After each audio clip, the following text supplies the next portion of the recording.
editing for sure, and I basically wasted some time trying to do some screenwriting, but working with a form that's more editable, like a script or a prose thing on a computer. It's actually really nice, and I really, in those rare cases where I do that, I really enjoy the kind of interaction and being able to get outside opinion. It's tough with comics. I mean, it's I don't, aside from the way Marvel and DC, the sort of production line way of working, I don't really know the perfect way of how to edit comics as they're being done, because so much is, once it's done, it's kind of impossible to fix. So yeah, I mean, I do like. You're very collaborative. I mean, you've had to be the editor a lot, right? As an art director, and yeah, that's the art all to itself, right? Yeah, you have to get along with more people. Yeah. Which is good and bad. More questions. Sure. Hi. Hi. This is kind of an odd question, but I came to your work through Shortcomings, and I kind of fell in love with it. And I sort of wanted to know what happens to Ben after the story, because and I know it's weird, but the impression that I got was that it's a little bit of a story of life, like the people in his life sort of passing him by. Mm-hmm.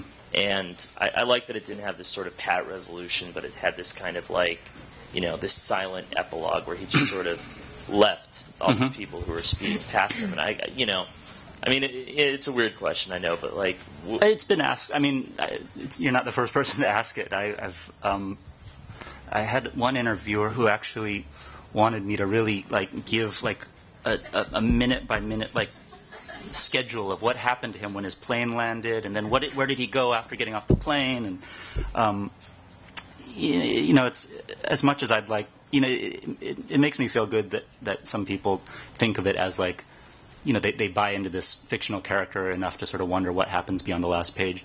For me, it's really hard to think of these things that I've created on paper as anything more than that, really, once the book's out there. I mean, when I'm in the thick of it, I have to sort of think about them as real people and everything. And but as soon as that book was published, especially in book form, it sort of left my brain entirely. I had to go. I say it like it's a bad thing, but I went out and did a lot of promotion for it for quite a while after it came out, and just to keep projecting slides of it and looking at it and talking about it, I got kind of sick of it basically, and so now it's it's as distant as anything that I've done, even at the start of the series, and it's really hard for me to think about it beyond what's on the page at this point.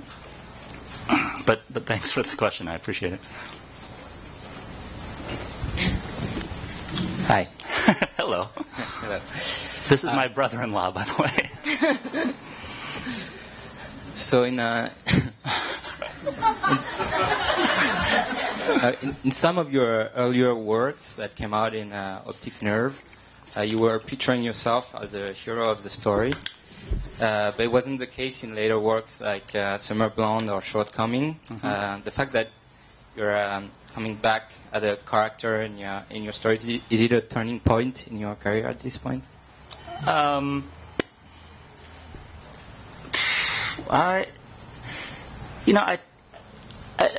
think everything that I do, I'm not the most creative writer. I don't come up with these great plot lines and situations and everything. And so I think most of the things that I've written have some sort of basis in reality and my own experience, just to varying degrees. And I think that basically, if the subject matter that I'm writing about is cute and fluffy, oh, we're getting married, then I can make it real. I can make it myself, and I can say, oh yeah, I did these things.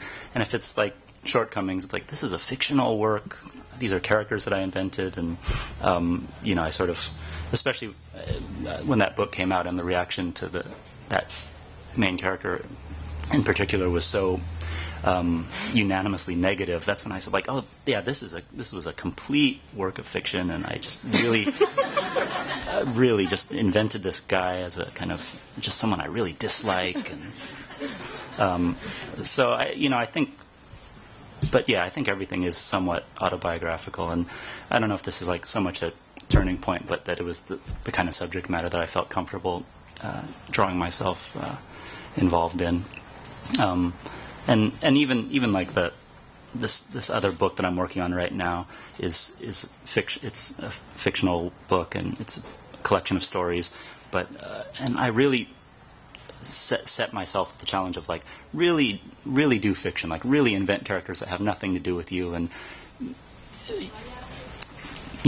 try and come up with that kind of story that is not based on your own experience, which is what I've been trying to do. But it doesn't take long. I finish a story and put it away, and then if I go back to it a few months later, I look at it and just it's very transparent to me what my subconscious was working out.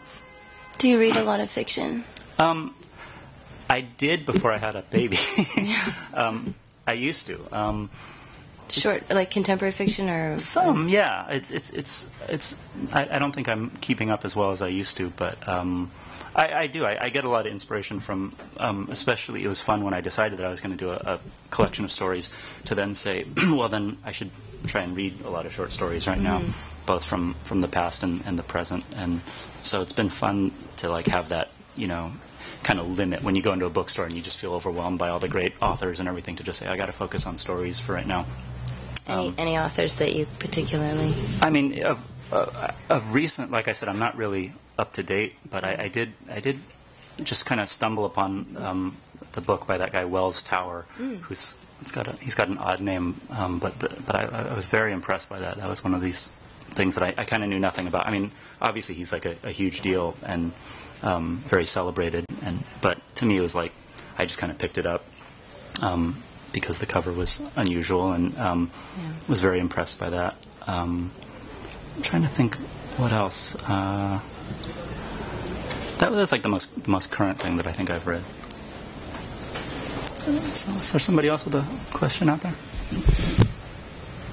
Maybe we'll just take like one or two more. Oh, there's one right here. You had mentioned screenwriting. What is the screenplay about, if I may ask? And has it been in the theaters, or will it be in the theaters soon?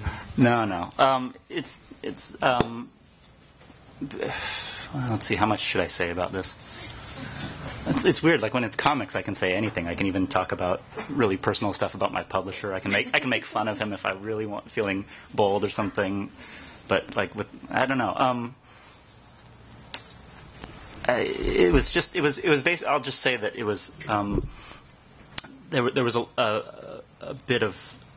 There was like this period where I was getting some proposals about adapting one of my books by other people, and all the proposals and the ideas that were coming my way were very unappealing and just kind of off the wall to me.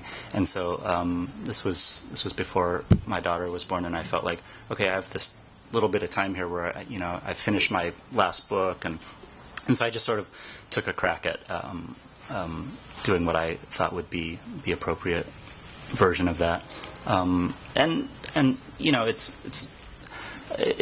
ends up kind of taking over your life. And I think if that's your single-minded pursuit and that's your goal and that's what you want to do in life, then you can really dive into it. And for me, it was kind of demoralizing and just sort of, I mean, it was. There's nothing that's made me more excited about drawing comics, basically, So, and of course, I'm saying that from the position of nothing has worked out. So, I probably, if it was in theaters right now, I'd be saying, "Oh, it's a great experience. I loved it," and everything. But, yeah, I mean, it's just, it's very luxurious to be the kind of cartoonist that I am, where you're basically allowed to do whatever you want, and you find this fantastic publisher who just basically hires you with the faith that you're going to try and do good work and not disappoint them. And you're not pitching anything, you're not trying to round up you're not trying to beg for the money to make, to buy your art supplies or anything like that. It's just like you just do it and they put it out, and it's a real miracle in this day and age. Have you ever seen a wedding movie that you liked? Have I ever seen a what? A wedding movie. A wedding movie. I was trying to know. think about that earlier today. Maybe the Philadelphia Story. Yeah, I don't know. They can be really bad. Yeah, it's.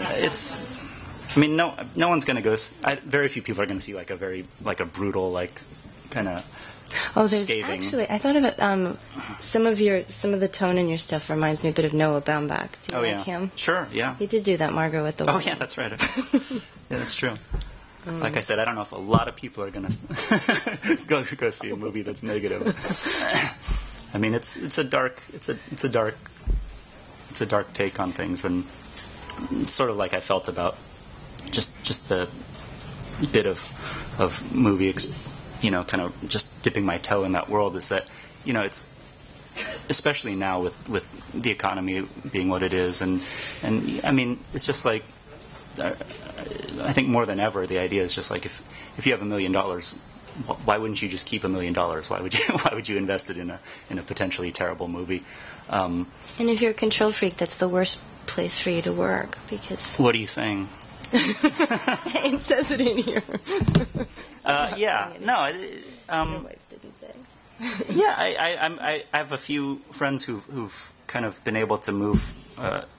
Between the worlds of cartooning and filmmaking, and I'm just so impressed and kind of in awe of their ability to do that and to be able to spend 2 years sitting alone at their drawing board and then spend 2 years on a set collaborating with 500 people and delegating responsibility and trusting other people to bring your vision to life. And it's really kind of two sides of a brain or something. Yeah. Sure. Hi. Hi. When you sit down to write a creative work, can you go through a little bit of that process, like when you come up with ideas? Like I was wondering if there was ever a time when you think of a story idea and you're like, wait, like that's too happy, that's too perfect, like arc, top, middle, end, like because that's obviously not your style. Mm-hmm. So.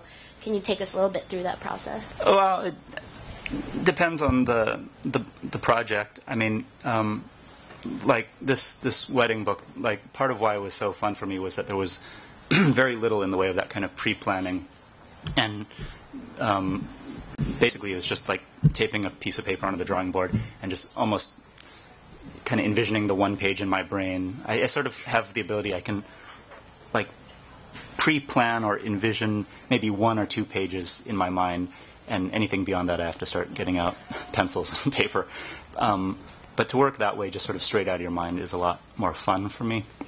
But something like Shortcomings, which had a lot of restrictions on it in terms of length and well, it's mainly length just because it was being serialized in comic books that had to be roughly 32 pages, and it involved a lot more planning, like kind of like what you're talking about, sort of thinking about it as an overall story and knowing where it's going to end up before I start it, and that sort of gives you a safety net. You sort of, I think I probably spent 6 months or a year working on that story before I actually started drawing it, and so you feel that confidence that you've got it all worked out. You know where you're headed. At the same time, it makes the process of actually drawing each one of those 100 pages kind of a drag, because there's only so much surprise that you can find in the process, and especially the style that I was drawing it in was very tedious to me, and I started out strong, and then by like the third page, I was thinking, why do all the backgrounds have to be in perspective? Why did I set myself up for that? No one cares. No one's ever complimented it. No one ever notices. No one's getting out their ruler and measuring it. So you see in pages, not panels. Well, yeah, I think so. I think That's interesting. just, or at least in terms of the content, like what's supposed to happen.